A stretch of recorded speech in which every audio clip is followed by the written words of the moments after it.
To a certain extent, the fact that many of these progressives who sort of engineered the upswing were themselves racist, in a sense, widening that we to include people of color got sort of kicked down the road, which we've seen, as you say, many, many times in American history, where it's like, we can make progress so long as like we don't have to deal with the race issue.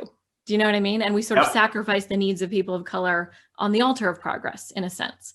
And the fact that the progressives did that meant that the upswing had sort of knit into it the seeds of its own demise. Does that make sense? Yes. So in a way, this multi-decade movement toward I facilitated this fragile national consensus, which in the 1960s allowed us to pass civil rights legislation and start to widen that we.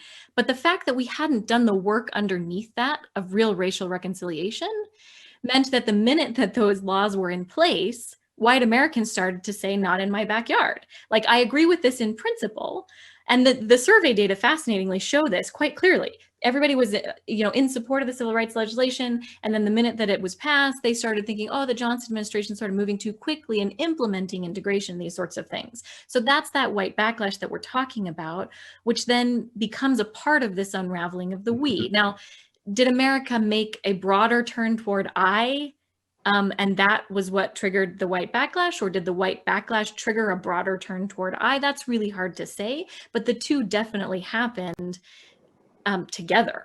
And that's a hugely important part of this story. And I think just the last point that I'll make is when we see the Black Lives Matter movement today, what is being called for is recognizing the way in which structural inequality and structural racism was knit into those programs that were built during the upswing that we now need to face, and B, America being called upon to finally do the work of racial reconciliation, the heart work of racial reconciliation that never got done before.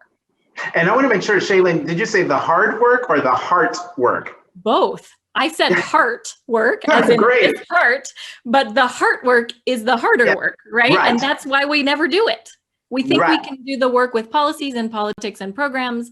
We never stop and say, when are we actually going to come into community with one another fully? And that requires some serious hard work. I love the way you put that. Bob.